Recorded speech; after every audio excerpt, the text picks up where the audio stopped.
உண்மை நிலவரம் வெளியே வர வேண்டும் என்பதற்காகத்தான் எங்களுடைய பொதுச்செயலாளர் எடப்பாடியார் குரல் கொடுக்கிறார். கூட்டணி வைப்பதற்காக யாரிடத்திலும் போய் அதிமுக தவம் கிடக்க வேண்டிய அவசியம் கிடையாது. அதிமுகவை நாடி கூட்டணியில் கட்சிகள் படையெடுக்கின்ற காலம் வந்து கொண்டிருக்கிறது. ஆகவே எங்களுடைய பொதுச்செயலாளர் எடப்பாடியார் சட்டமன்றத்திலே பேசிய கருத்துக்களும் வெளியே சொன்ன கருத்துக்களிலும் உண்மை இருக்கிறது. அவர் தர்ணால உட்காந்தாரு, என்ன நீக்கணும்னு கேட்டா என்ன நீக்கணும்னு அவருக்கே தெரியல. எதுக்காக தர்ணால உட்காந்தாரு, என்ன நீக்கணும் எதுவுமே தெரியாம உட்காண்டார்.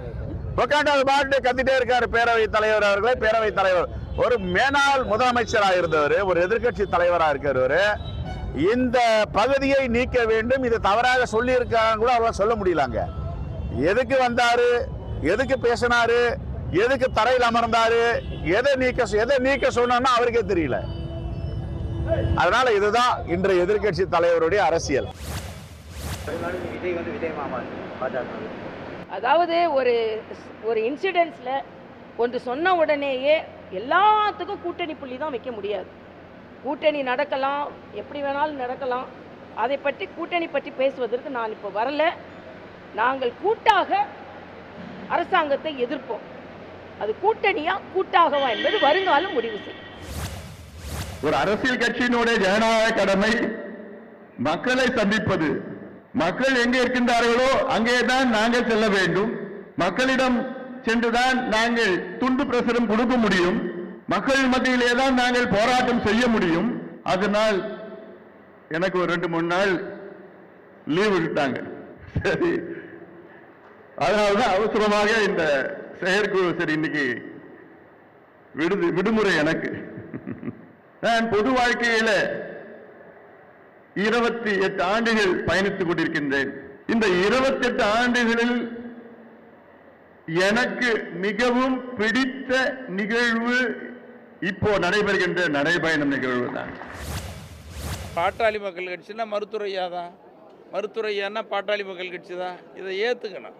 அதை விடுத்து சுயநலத்திற்காக அல்லது ஐயா அவர்களை கொச்சைப்படுத்தணும்னு சொல்லி ஊடகங்களை செய்தி சொல்கிறது, வெளியில் நிகழ்ச்சி பண்ணுறது, இந்த மாதிரி பண்ணுறதுலாம் இது அவமானப்படுத்துறது.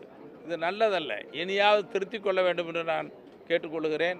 நன்றி மறப்பது நன்றென்று அல்லது அது துரோக செயலாக தான் பார்க்குறோம். தந்தையும் தாயையும் காப்பாற்றாத மகன் தமிழகத்தை எப்படி காப்பாற்ற போகிறார் அப்படின்னு சொல்லிட்டு அமைச்சர் எம்ஆர்கே பன்னீர்செல்வம் கேட்டிருக்காங்க. 100% உண்மை, 100% உண்மை. அவர் மட்டுமா, பல பேர் இதே கருத்து தான். தமிழ்நாட்டில் இருக்கிற எல்லா கட்சியை சார்ந்த அமைச்சர்கள் அல்லது எதிர்கட்சியில் இருக்கிற சட்டமன்ற உறுப்பினர்கள், தலைவர் அல்லது பிற கட்சிக்காரர்கள் எல்லாருடைய கருத்தும் இதுதான். பாட்டாளி மக்கள் கட்சியை தோற்றுவித்தது உழைப்பு என்பது அதனுடைய சொந்தக்காரன் உரிமை என்னன்னா, இப்போ அதே பேரை வச்சுட்டு அதே படியை வச்சுட்டு இவன் என் கட்சின்னு சொல்கிறது எந்தவித நியாயமும் இல்லை, சொல்லவும் கூடாது. பாட்டாளி மக்கள் கட்சிக்கும் அவருக்கும் எந்த சம்பந்தமும் இல்லை. பெயருக்கும் கொள்கைக்கும் எந்த சம்பந்தமும் கிடையாது.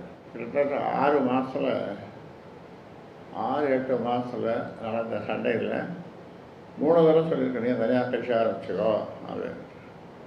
இப்போவும் சொல்கிறேன் உங்கள் முன்னால். அதனால் இனிமேல் இந்த கொடியை பயன்படுத்தின்னு என்னுடைய பேரையும் பயன்படுத்தின்னு இனிஷியல் வேணால் கொடுக்கலாம். ஆர் அன்புமணி, அது ஒன்று ஆட்சேபனை இருக்க முடியாது. அதனால் நீ தனி கட்சி ஆரம்பிச்சு இனிஷியலும் போட்டுக்குவோம். உடல்நிலை எப்படி இருக்குன்னு கேட்குறாங்க. அது ஏன் கையை பிடிக்கலாம், கத்தக்கூடாது.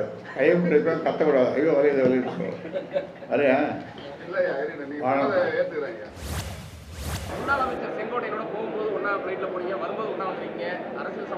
ஏன்னா தலைவா, அதுக்கு நல்ல கேள்வி.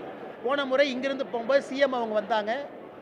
சிஎம் அவங்க நம்முடைய கோயம்புத்தூருக்கு வந்திருக்கிறாங்க. அவர் விமானத்துக்குள்ளே வந்த பிறகு எந்திரிச்சு அவருக்கு மரியாதை செலுத்தி கோயம்புத்தூரில் இந்த திட்டங்களை எல்லாம் கொடுத்ததற்காக நன்றியும் தெரிவித்து தான் என்னோட இருக்கையில் போய் அமர்ந்தங்கன்னா. ஏன்னா நம்ம முதலமைச்சர் வந்திருக்கிறாங்க, அது வேறு. அரசியல் வேறு, அது வேறு.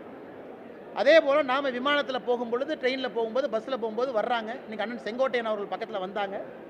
ஃப்ளைட்டு ஏறினோடனே அவரு தூங்கிட்டார். நான் புத்தகம் படித்து கொண்டிருந்தேன். இதுக்கு சாட்சி வந்து ஏர் ஹோஸ்டஸ் மட்டும்தான். நான் என்ன சொன்னாலும் நீங்கள் நம்ப மாட்டீங்க. நான் புக்கு படித்து அவர் தூங்கிட்டார். இறங்கும்போது நல்லா இருக்கீங்களான்னு கேட்டார். இறங்கி வெளியே வந்துட்டோம். வெளியே வரும்போது நீங்கள் ஃபோட்டோ எடுத்தீங்க. ஆனால் விமானத்தில் ஒரு தூங்குனது ஏர் ஹோஸ்டஸுக்கு தாங்க நான் தெரியும். ஏன்னா அவர் வந்து சட்டப்பேரவையிலேருந்து வர்றாரு. நாங்கள் பேசவே இல்லை. நான் புத்தகம் படித்து அவர் தூங்கினாருன்னா எந்த அரசியலும் பேசலை. போகும்போது பேசல, வரும்போது பேசல.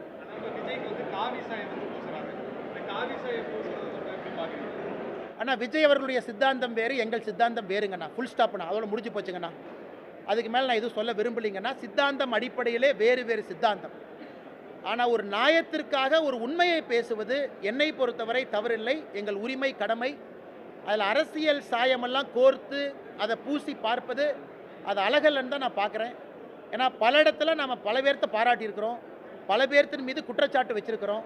அப்படித்தான் நீங்கள் இதை பார்க்கணுங்கண்ணா. உடனுக்குடன் செய்திகளை தெரிந்து கொள்ள சன் நியூஸ் பெல் ஐகானை கிளிக் பண்ணுங்க.